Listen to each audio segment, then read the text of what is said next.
নমস্কার বন্ধুরা, ইতিহাসের ইতিকথার নতুন পর্বে আপনাদের সকলকে স্বাগত। জ্যৈষ্ঠ মাসের শুক্লপক্ষের ষষ্ঠী তিথিতে অনুষ্ঠিত হয় জামাই ষষ্ঠী বা অরণ্য ষষ্ঠী। সন্তানের মঙ্গল কামনায় যুগ যুগ ধরে বাঙালি মায়েরা পালন করছেন মা ষষ্ঠীর ব্রত।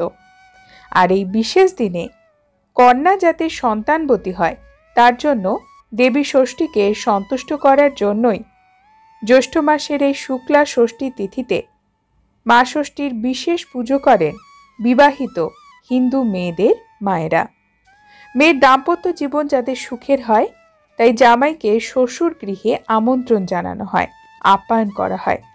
প্রকৃতপক্ষে মেয়ে জামাই যাতে সুখে শান্তিতে ঘর সংসার করতে পারে, তাদের সন্তান কামনা বা তাদের সন্তান সন্ততিরা ভালোভাবে থাকে, এই কামনা করেই দেবী ষষ্ঠীর পুজো এবং উপোস রাখেন শাশুড়ি মায়েরা।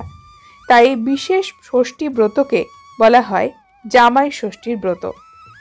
এই ব্রত মূলত লৌকিক উৎসব এবং মেয়েদের পালনীয় ব্রত। মা ষষ্ঠী বলা হয় দেবী ষষ্ঠী মা দুর্গারই আরেক রূপ।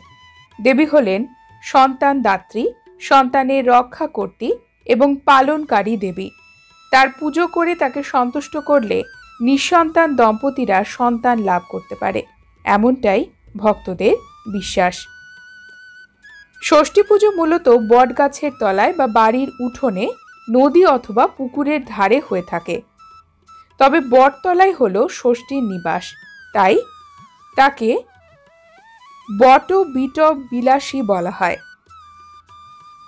অনেক গ্রামে বট অশ্বত্থ গাছের তলার বেদিকে ষষ্ঠীতলা বলা হয় এবং নির্দিষ্ট ষষ্ঠী তিথিতে মা ষষ্ঠীর পুজো বট অশ্বত্থ গাছের তলাতেই করেন সেই গ্রামের মহিলারা।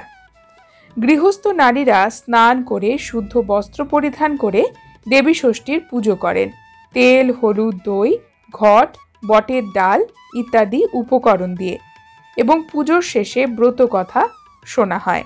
তারপরেই ফলাহার করা হয়।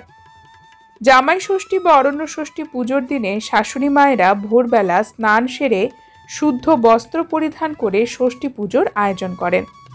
অরণ্য ষষ্ঠী পুজোর উপকরণ হিসেবে লাগে বাঁশের শীষ, বোটাযুক্ত জোড়া করমচা, গোটা ফলের প্রয়োজন হয়, তালপাতার পাখা প্রয়োজন হয়, ধান, দই, হলুদ, তেল, হলুদে রাঙানো ষষ্ঠীর ডোর বা সুতো, ফুল, বেলপাতা, মঙ্গল ঘট, আম্রপল্লব এবং একটি গাছের ডাল, সেটি বট অশ্বত্থ হলেই ভালো। জল ভর্তি ঘটের ওপর আম পাতা স্থাপন করে শাশুড়ি মায়েরা তার উপর রাখেন তালপাতার পাখা।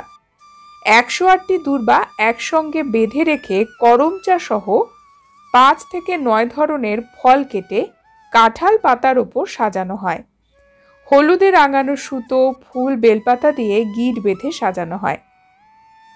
ধানের পিটুলি করে বাঁশের শীষের সঙ্গে বেঁধে তার সাথে জোড়া করমচা যোগ করা হয়। এরপর গাছের ডালটি মাটিতে পুঁতে দেবী ষষ্ঠীর পুজো করা হয়। আসলে এই পুজো প্রথমে অরণ্য বা জঙ্গলেই প্রচলিত ছিল। পূর্বে মহিলারা বনের মধ্যে তালপাতার পাখা, অন্যান্য পূজার উপকরণ দিয়ে দেবী ষষ্ঠীর পূজা করতেন সন্তান প্রাপ্তি অথবা সন্তানের মঙ্গল কামনায়। এই কারণে এই পুজোর নাম অরণ্য ষষ্ঠী হয়েছে। তারপরে মহিলারা বাড়ি ফিরে এসে সারা ঘরে পরিবারের লোকজনের গায়ে শান্তির জলের ছিটা দিত এবং ছিটা দেওয়ার সময় এক বিশেষ ধরনের ছড়াও তারা পাঠ করত। ঘরের পুত্রদের তেল, হলুদ মাথায় ছুঁয়ে তাদের আশীর্বাদ করত। তারপর জামাইকে এনেও তাকেও পুত্রসম মনে করে দীর্ঘায়ু এবং মঙ্গল কামনায় তার হাতে সুতো বাঁধা হতো, প্রদীপ জ্বালানো হতো।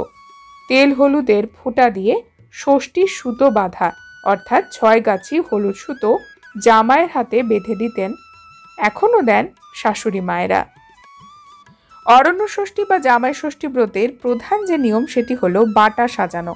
বাটা সাজানোর জন্য আমাদের ঝুড়ির প্রয়োজন হবে। এই ঝুড়িতে এই সময় যে সকল ফল পাওয়া যায় সেগুলো দিয়ে অবশ্যই বাটা সাজাবেন। আপনাদের সাধ্য অনুসারে বিজোড় সংখ্যায় ফল দেবেন। 3টি, 5টি, 7টি, 9টি, 11টি আপনাদের সাধ্য অনুসারে ফল দেবেন, আম, জাম, কাঁঠাল, লিচু ইত্যাদি। এছাড়া প্রত্যেক মায়েরা 6টি সাদা পান, 6টি গোটা সুপুরি, 6টি কাঁঠালি কলা এবং 6টি বাতাসা দিয়ে এই বাটা সাজাবেন। এই ফলগুলো কিন্তু গোটা গোটা দিতে হবে এবং আরেকটি থালাতে নারকেলের নাড়ু, ছোলা, মটর, আম, সন্দেশ এবং চাল দিয়ে নৈবেদ্য সাজাতে হবে। সোম, মঙ্গল, শুক্র এবং শনিবারে যদি ষষ্ঠী তিথি পড়ে তাহলে পুজো করতে নেই। পুজো না থাকলে বাটা বা অন্যান্য দ্রব্য দিতে হয় না, কেবল নিয়ম পালন করে ব্রত কথা শুনলেই হয়। বন্ধুরা, আজকের পর্বে পর্যন্তই। পরবর্তী পর্বে নতুন একটি বিষয় নিয়ে আপনাদের সঙ্গে কথা হবে।